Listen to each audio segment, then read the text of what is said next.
లోకేష్ గారు మాట్లాడిన మాటలు కావచ్చు, చంద్రబాబు నాయుడు గారు మాట్లాడిన మాటలు కావచ్చు, ఏదో సంవత్సరం అయింది రావాలా, 4 మాటలు చెప్పాలా, చెప్పేసి పోవాలన్నట్టే అనిపించింది తప్ప, జనరల్గా చంద్రబాబు నాయుడు గారు ఎటువంటి ప్రెస్ మీట్ పెట్టినా మీడియాని కూర్చోబెట్టుకొని గట్టిగా 1 గంట, గంటన్నర దొల్లగొట్టేసి పోతారు.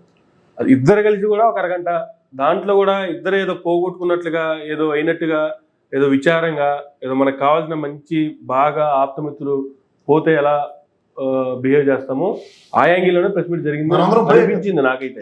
ఆప్తమిత్రులు పోయారు, మొత్తం 6 కోట్ల ప్రజలు ఎత్తిపోయారు కదా, మరి ఆ బాధ ఉంటుంది కదా. సంవత్సరమైనా మేము ఏడు చేయలేపాం, ఇవాళ చెప్పిన అమ్మఒడి కూడా నేను వచ్చి నెలకు ఆలోచిస్తాం అన్న కాన్సెప్ట్ ఉన్నప్పుడు ఎక్కడి నుంచి అందరూ ఎత్తుకుపోయారు అనేది ప్రజల లాంగ్వేజ్ సార్. ఓకే, ప్రజలు అలా ఉన్నారంటే ఓకే, మీరు అందరికీ మంచి సంక్షేమం ఇచ్చాము. అసలు 1 year లో లోకేష్ గారు అయితే అసలు భారతదేశంలో ఇలాంటి సంక్షేమం అమలు చేస్తున్నటువంటి రాష్ట్రమే లేదని చెప్పొచ్చారు ఆయన. విన్నారు కదా మీరు, హ్యాపీగా ఫీల్ అవ్వండి అంతే. ఇని హ్యాపీగా ఫీల్ అవ్వడానికి వాళ్ళు చెప్తారండి, సాయంత్రం ఎత్తుకుంటారు. కనీసం ఆ మాటలైనా వాళ్ళు కొంచెం ఆనందంగా చెప్పాలి కదా. మేము ఇచ్చాం, ఇంత చేసాం అన్న ఆనందం ఎలా ఉంటుంది? మేము ఇచ్చాం, భారతదేశంలో ఎవ్వరూ ఇలాంటి సంక్షేమం చేయలేదు, మేమే చేస్తున్నామని విచారకరంగా, అంత ఆనందకరమైన విషయాన్ని అంత విచారంగా ఆనందం వాళ్ళు వ్యక్తపరిచారు. ఈ తెపలసంలో వ్యక్తపరుస్తారు. మీరు చూడ సాయంత్రం నుంచి ఎలాగుంటుంది. నాగరాజ ఆయన పాట వస్తారు, ఉత్త జంబుకాలు అన్నీ వస్తాయి. ఇంకా అసలు ప్రపంచం తిరగబడిపోయి 3 అట్లు ఇట్టించండి, 4 అట్లు ఇట్టించేసి ఓ మొత్తం అందరికీ పందేరం పెట్టారని చెప్తారు వాళ్ళు. మీకు అప్పుడే తెలియాలి ఎప్పుడైనా. ఓకే, కానీ పెట్టిన ప్రెస్ మీట్లకి, మాట్లాడుతున్న మాటలకి, ఇస్తున్న లెక్కలకి, చేసే పనులకి పొంతం లేదు. దేనికి పొంతం లేదు. 20,000 రూపాయలు కేంద్ర ప్రభుత్వం ఇచ్చింది, దాంతో కలిపిస్తే కార్యక్రమానికి బడ్జెట్ ఎలకేషన్ అయితే మొన్న బడ్జెట్ లో లేదు. ఈ అమ్మఒడికి వాళ్ళు వేసుకున్న బడ్జెట్, వాళ్ళు చెప్పిన బడ్జెట్ 8,000 కోట్లకి ప్రజలకు ఎంతమంది ఉన్నారో దగ్గర 80 లక్షల దగ్గర అనుకుంటారు. 64 లక్షలు 80 లక్షల మధ్యలోనూ ఫిగర్ ఉంది. ఇంట్లో ఉన్న పిల్లలందరినీ లెక్కెడితే ఈ లెక్క ఎలా జస్టిఫై చేస్తారన్నది ప్రశ్న. చదువుకునే పిల్లలు చదువు కదా, చేతులు డబ్బు, hand in bird is more important. చేతిలో డబ్బులు పడిన తర్వాత లేట్ చెప్తారు, అప్పుడు విందాం. ప్రజలే కదా తిరిగి చెప్పేది. మాకు వచ్చింది సార్, మాకు ఎంతలో వచ్చింది, రామారెడ్డి గారు చెప్పి అందరికి 15,000 జల్లల కొట్టు మీరు వేసారు సార్ అని చెప్తారు కదా, అప్పుడు చెప్తాం. సార్, అమరావతి రాజధాని డెవలప్ అవ్వాలంటే మళ్ళా 40,000 ఎకరాలు భూమి కావాలి. ఆ భూమి కావాలి అంటే దానికి సాగ్గా చూపిస్తుంది ఇంటర్నేషనల్ ఎయిర్పోర్ట్.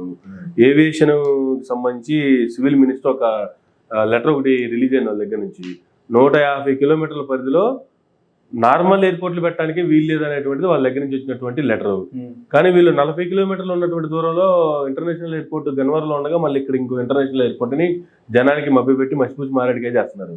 అసలు ఎట్లా సార్ దీనికి? అంటే సెంట్రల్ గవర్నమెంట్ చూస్తున్నటువంటి జీవోలకి, రాష్ట్ర ప్రభుత్వాలు చెప్తున్నటువంటి సంక్షేమానికి లేకపోతే అభివృద్ధికి అసలు సంబంధం లేని మాటలు మాట్లాడుతున్నారు. ఆయన తలతోకలేని మాట్లాడతారు. సందర్భ పేలపడం. ఏవియేషన్ మినిస్టర్ రామ్మోహన్ రెడ్డి గారు ఉన్నారు కదా సార్, ఎవరో దాకా ఎందుకు ఆయన నోట్లో చెప్పిన మాట వచ్చిందా? లేదు. మరి ఎక్కడి నుంచి వస్తున్నాయి వీళ్ళకి అవుట్ ఆఫ్ ద బాక్స్? ఎవడో వీళ్ళు కథలు బ్రహ్మానందం గారు రాసినట్టు దిక్కుమాల స్క్రిప్ట్లు రాసి మన మొహాలు పడేస్తున్నారు. ఇప్పుడు ఇంటర్నేషనల్ రైల్వే స్టేషన్ వస్తుంది, ప్రపంచం తెరబడిపోతుంది. రైల్వే స్టేషన్ ఉన్నా, విమానాశ్రయం ఉన్నా, విమాన హ్యాంగర్లు ఉన్నా, హెచ్ఏఎల్ మానవుడు ఆయన ఎందుకు ఎక్స్ప్లెనేషన్ ఇచ్చుకోవాల్సి వచ్చింది? ఓ స్థాయి కలిగిన ముఖ్యమంత్రి చంద్రబాబు నాయుడు గారు ఎక్స్ప్లెనేషన్ ఇచ్చుకున్నాడు. ఆయన నేను తరలించట్లేదు, అది కేంద్ర ప్రభుత్వం ఏం చేస్తుందో నాకు తెలియదండి. అన్నిటికీ ఆరంభ స్వరత్వం చూపిస్తుంటే ఎక్కడి నుంచి వస్తాయి ఇవన్నీ? ఇది all out of the way. రెండోది ఏంటంటే, కేంద్ర పరిధిలో ఉన్న రైల్వే శాఖ కానీ కేంద్ర ప్రభుత్వంలో ఉన్న విమాన శాఖకు సంబంధించిన అంశాలని స్టేట్ గవర్నమెంట్లో ఏ సిస్టమ్, ఫెడరల్ సిస్టమ్ అని చెప్పి ఎక్కడి నుంచి మాట్లాడుతున్నారు? స్టేట్కి 7 ఎయిర్పోర్ట్లు బేర్ మినిమం కావాలా? ఆల్రెడీ 7 ఎయిర్పోర్ట్లు ఎలా అభివృద్ధి చేయాలి, ఏం చేయాలని దాని మీద ప్రణాళిక వేసుకుంటాం. ఒక కర్నూలులో ఓరకల్లో ఉంది, అలాగే కడప ఎయిర్పోర్ట్ ఉంది, విశాఖ ఎయిర్పోర్ట్ భోగాపురంలో కడుతున్నారు, అండ్ 4వది విజయవాడ ఎయిర్పోర్ట్ ఉంది, రాజమండ్రి ఎయిర్పోర్ట్ ఉంది, తిరుపతి ఎయిర్పోర్ట్ ఉంది, ఇంకోటి ఏదో ఉందండి 7వది. 7వ ఎయిర్పోర్ట్ కూడా ఏదో ఉంది చిన్నది. లేకపోతే 7వది ఎయిర్పోర్ట్ ఎలా ఏర్పాటు చేయాలో ప్రణాళిక వేసుకోవాలి. అంతేకాని యాడని తీసుకొచ్చి విజయవాడలో మాకు నచ్చింది ప్లేస్ కాబట్టి అమరావతి ఏ టెక్నాలజీతో ఎయిర్పోర్ట్ బొమ్మలు చూపించండి సరిపోద్ది. లాస్ట్ టైం రాజమౌళి చూపించాడు మాకు అందరికి బొమ్మలు, గిన్నెలు, ఇడ్లీ పాత్రలు, అలాగే చూపించండి అయిపోతుంది. చాలాసేపు కదా, సంవత్సరం గడిపారు, ఇంకో 4 ఏళ్ళు గడపడానికి ప్రణాళిక రచించుకోండి, ఏం లేదు.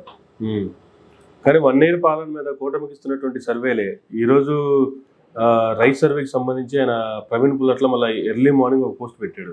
కృష్ణాకి, గుంటూరుకి సంబంధించి 7 వరకు పెట్టుకొచ్చాడు. మిగతావి మరికొద్ది రోజుల్లో అతి త్వరలో మాట్లాడుకుందాం అనేటువంటి కామెంట్ వాడాడు. కృష్ణా గుంటూరులోనే ఆయన ఆ విధంగా సర్వీస్ ఇచ్చినట్టు ఫస్ట్ టైం వాళ్ళందరూ ఈ సుజనా చౌదరి ఫస్ట్ లెవెల్లో ఉత్తరాంధ్రకి ఇచ్చాడు, తర్వాత ఉభయ గోదావరి జిల్లాలు ఇచ్చాడు. ఉభయ గోదావరి జిల్లాలో ఎప్పుడు డెసిషన్ మేటర్ అండి, మేక్ ఎ డెసిషన్. వాళ్ళు డెసిషన్ ఇచ్చారంటే అయిపోయినట్లు లెక్క, అది ఎవరి ప్రభుత్వం కింద. ఇప్పుడు ఆల్రెడీ ఆ డెసిషన్ 1 year లోనే ఇచ్చేసారు వాళ్ళు. రెండోది ఇక్కడ మీరు కృష్ణా గుంటూరు జిల్లాలు అంటే వాళ్ళకేదో భూత కల్పనలో ఉన్నారు, అమరావతి ఏదో తెరబడిపోద్ది కట్టేస్తుంది ఇదంతా. ఇది ఏం జరుగుతుందో వచ్చేది వానాకాలం. మన అదృష్టం మన ఆర్మాన వర్షాలు పడితేనే ఒకలాగా ఉంటుంది. ఈ మన దరిద్రానికి ఏదైనా కర్మకాల కృష్ణానదికి ఏదైనా వరదలు వచ్చాయంటే ఇన్వర్టబుల్ సిచ్యువేషన్స్ అన్నది అందరికీ తెలుసు. సో ఈ సిచ్యువేషన్స్ లో ఎట్లా ఓవర్కమ్ చేస్తారన్నది చాలా important. This is what the biggest challenge for right now this government. పులి మీద స్వారీ చేస్తారు చంద్రబాబు నాయుడు గారు తెలియకుండానే. అమరావతి ఒక పెద్ద హెడేక్ ఆయన తెచ్చుకున్నాడు. దాంట్లో ఏమవుతుందంటే అక్కడ మనకి కాళేశ్వరం పోవచ్చు కేసీఆర్ గారు కట్టిన తర్వాత వచ్చిన ఉపద్రవాలు ఫోర్కాస్ట్ చేయడం చాలా ఇంపార్టెంట్. నదీ పరివాహక ప్రాంతాల్లో నది యొక్క పోకడ రాకడ అసలు 20 సంవత్సరాల తర్వాత 11 లక్షల పైచెక్లు క్యూసెక్ వాటర్ వస్తే మన పరిస్థితి చూసాం కదా, బుడమేర బాబు అదంతా. అలాంటి ఉపద్రవాలకి రిటైనింగ్ వాళ్ళు కదా సొల్యూషన్స్, అంతే కదా. అవి సొల్యూషన్స్ అనుకుని ముందుకెళ్ళడం ఒక ఎత్తి అయితే రిటైనింగ్ వాల్స్ తో సొల్యూషన్స్ అన్నప్పుడు మనం ఈ పాటికి ఎప్పుడో గోడ కట్టేసి ఉంది ముందు. అలాగని చెప్పి క్యాపిటల్ మొత్తానికి రిటైనింగ్ వాల్ ఎటువంటి అంత ఈజీ ప్రాసెస్ ఏం కాదు కదా సార్. ఏమో సార్ వాళ్ళ విజన్ ఏంటో నాకు అర్థం కావట్లే. ఫస్ట్ ఆఫ్ ఆల్ ప్రైమరీగా ప్రభుత్వం చేసే వాటితో వీళ్ళు చెప్పి మాటలు సంపద సృష్టి. సెక్రటరియట్ కొత్తది కట్టి సంపద ఎక్కడి నుంచి వస్తుంది? ఇప్పుడు మా తెలంగాణలో సెక్రటరియట్ లేకుండా నడిచింది కదా సార్, కొన్నాళ్ళు ఎరగొట్టి కూర్చుంటారు. బిల్డింగ్ అంటే ఇప్పుడు కలకల్లాడుతుంది. కట్టకుండా సెక్రటరియట్ లేకుండా నడిచింది కదా. చేసిన పనికి తల్లి తగిలేశారు ఎక్కడి నుంచి. ఆడిపోయి అమరావతిలో ఏ బిల్డింగ్ లోనో ఏం చేసినో తెలియదు కదా, ఫంక్షనింగ్ అయితే ఆగలే కదా. టెంపరీ సచివాలయం వీళ్ళు చెప్పిన దగ్గర 6 లక్షల స్క్వేర్ ఫీట్ ఆఫీస్ కట్టి దగ్గర నడిచింది కదా సచివాలయం లేకుండా. తర్వాత వీళ్ళు చెప్పి కథలకి దానికి ఏమైనా సింక్ అవుతుంది, దానివల్ల రూపాయి రెవెన్యూ వస్తుందా? లేదా ఎంప్లాయీస్ అందరూ ఒక్కొక్క నెల జీతంలో వదిలేస్తున్నాం సార్ సంవత్సరం అని చెప్పి డబ్బులు ఇస్తారు వెనక్కి. ఇప్పుడు చెప్పే కూడా అదే కదా, అప్పుడు టెంపరీ బిల్డింగ్స్ ఇప్పుడు వాటిని మళ్ళీ పర్మనెంట్ కడతామని చెప్తున్నారు. అదే కడతాం అంటే ఎక్కడి నుంచి వస్తాయి డబ్బులు? దానివల్ల ఏమైనా సంపద సృష్టించబడుతుందా? ఇప్పుడు హైకోర్టు జడ్జి గారికి మంచి ఇల్లు కట్టిస్తారు బాగా, దానివల్ల స్టేట్ ఖజానాకు రెవెన్యూ వస్తుందా? ఎందుకు వస్తుంది? ఆ కరెంట్ బిల్ కూడా ప్రభుత్వం కట్టిన దానికి కరెంట్ బిల్లులకి కరెంట్ బిల్ కూడా ప్రభుత్వాలే కట్టాలి తెలుసా మీకు? అంతే కదా. మరి ఇంకేంటి చెప్తారు? అరే వసతి గృహాలు మినిస్టర్ క్వార్టర్స్ అని డబ్బులు మనం మన ఖజానా నుంచి డబ్బులు పే చేసుకోవాలి. వాళ్ళ గవర్నమెంట్ నుంచి కట్టయితే పోయిదోడు. దీనివల్ల సంపద సృష్టించబడుతుంది, అసలు రెవెన్యూ లాస్ అవుతుంది. ఒకసారి తెలుసుకోండి. ఓ ఎరుమల కల్లా ప్రజలు అంత టవర్ కడతారట, కడితే ఏం చేయమంటారు? సో పక్క వస్తున్నటువంటి సర్వేలు, మరో పక్క జగన్మోహన్ రెడ్డి గారికి పెరుగుతున్నటువంటి ప్రజాదరణ, మరో పక్క వీళ్ళు సంవత్సరంలో ఏం చేసామనేది ప్రజలకైతే మేము చేసామని చెప్తున్నారు, అన్ని చెప్తున్నారు కానీ వాళ్ళ అంతరాత్మక అయితే ఒకటి ఉంటుంది కదా, అది మాత్రం ఈ రోజు ప్రెస్ మీట్ లో కొట్టొచ్చినట్టు కనిపించింది సార్. భారతదేశంలో ఉన్న భూగోళంలో ఆంధ్రప్రదేశ్ ఉంది. ఆ రాష్ట్రంలో ఉన్న ప్రజలకు ఏ సంక్షేమం అందిందో వాళ్ళైతే చెప్పలేకపోతుంటారు ప్రజలు. ఒక పెన్షన్ అందిందని చెప్పడం తప్ప మిగిలినంతా మరి ఏదైనా వేరే గ్రహాల్లో ఉన్న తెలుగు ప్రజలకు ఏమైనా ఇచ్చారేమో మీరు చూడాలి. అందుకని నాకైతే కనబడలేదు. ఈ రాష్ట్రంలో వచ్చేదాన్ని వేరే గ్రహంలో ఉన్న వాళ్ళకి ఇస్తా అంటే ఒప్పుకోరు కదా. ఏం మరి మీకు మరి ఆంధ్రప్రదేశ్ ప్రజలు ఎవరు అడిగినా ఏ సంక్షేమం వచ్చిందంటే వాళ్ళు చెప్తారు కదా కథలు. అలా చెప్పారు, నేను కూడా కాదు. ఆగస్టు 15 తర్వాత బస్సు చెప్తా ఉన్నారు. అమ్మఒడికి సంబంధించిన విషయంలో ప్రణాళిక ఇవాళ ఇచ్చిండ్రు, బటన్ నొక్కలేదు. ఈ నెక్స్ట్ మంత్ లిస్టులు చూసి చెప్తా ఉంటారు. సో అమ్మఒడి ఇప్పటికి రాలే. మిగిలిన 6 చెప్పినట్లు 2 చెప్పాము. 3వది ఏంటి? శ్రీనిధి 18,000 వాళ్ళకైతే రాలే. ఇక మిగిలిన రేటు ఉన్నాయి సార్. నిరుద్యోగ వృత్తి లేదు, రైతులకే సంవత్సరం పాటు ఇవ్వలేదు, కేంద్ర ప్రభుత్వం ఇచ్చింది కూడా వీళ్ళు ఇవ్వలేదు. ఇవన్నీ కొట్టాల్సినట్టు కనబడుతుంటే ఇంకా కొత్తగా ఎక్కడి నుంచి తెచ్చుకొచ్చి టాపిక్ మాట్లాడుతున్నాం లేదు. 1 year గవర్నెన్స్ వాళ్ళకే సంబంధం. ఓకే, అందుకని right sir. Thank you sir, thank you very much అండి. ఇదండి రాష్ట్రంలో జరుగుతున్న పరిస్థితులకు సంబంధించి కావచ్చు, కూటమి 1 year పాలనకు సంబంధించి చంద్రబాబు నాయుడు గారు, లోకేష్ గారు కలిపి మాట్లాడినటువంటి ప్రెస్ మీట్కి సంబంధించి కావచ్చు, కేశ్ ప్రసాద్ గారి విశ్లేషణ ఇది. మరొక గంటలో మళ్ళీ కలుద్దాం. చూస్తూనే ఉండండి మైరా మీడియా.